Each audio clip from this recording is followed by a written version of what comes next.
The thought of doing this voice note has had me stumped and nervous for a while. I'm not very good with recordings of myself. So, for moral support and general writerly aesthetics, I'm going to make some tea. Starting with boiling some water. This is the longest, most boring part of the process, so while I wait, I suppose I'll tell you a little bit about my family. When my parents first got together, they were, a little rebelliously, bringing two very different cultures together, causing a fair amount of upset in both their worlds. Still, they came together, and over time, two worlds turned into several, infinite, as they involved themselves in a constant exploration of many other ways of living. All the houses we've lived in, no matter how small, have been monuments to this multiplicity. Every wall and shelf is overwhelmed with pictures and books about people, places, things that you'd think have nothing to do with us, but have somehow seeped into my parents' embrace and found meaning there. I was very lucky to be born into a home that's always growing and learning, and our kitchen is no different. Oh, speaking of expansion, the water is coming close to a boil. I'm going to quickly grate in some ginger. There. So, our kitchen. My mum cooks primarily, and she knows how to cook a lot of food. Parathas and aloo gobi and butter chicken and chole from her side of the family, dhansak and farcha and sali chicken from my dad's. Every now and then, she makes herself a little bit of pulishery alongside our regular lunch and fondly remembers the years she spent living in Kerala as a teenager.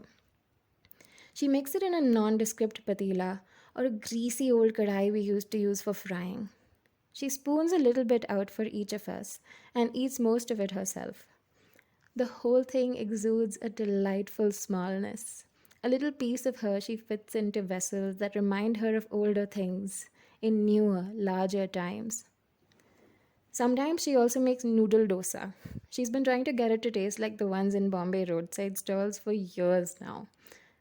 She finds it never quite does, but it's still a treat. She makes pasta often. She cooks it till it's extra soft. Okay, I'm adding in the sugar now, and then the tea leaves and pudina and lemongrass.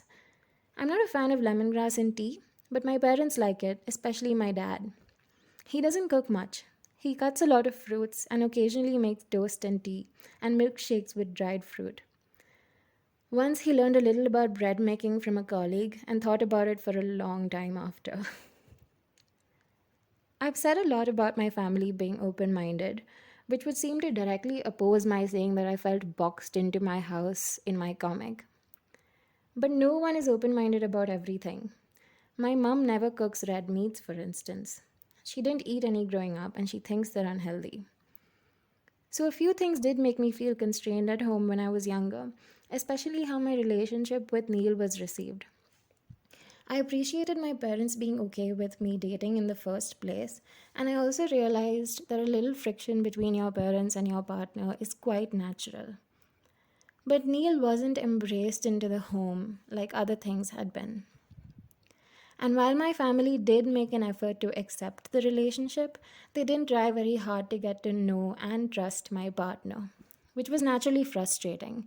Neil is also a fabulous cook, by the way, but he cooks very differently from what my house is used to. And with him, I've tasted things I never had before.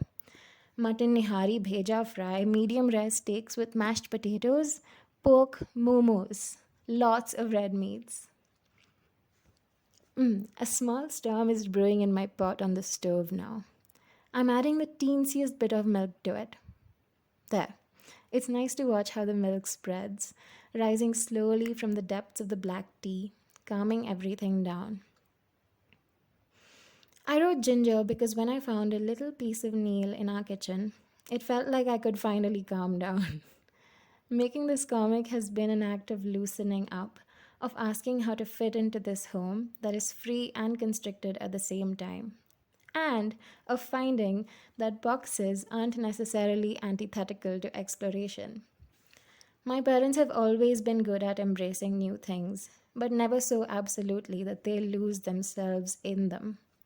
They reach out of what they know without leaving it completely. And so their home is a mix of many things, collected carefully and slowly. Much like this ginger pudina lemongrass tea, which I am now pouring into an assortment of colorful cups to share with the people I love.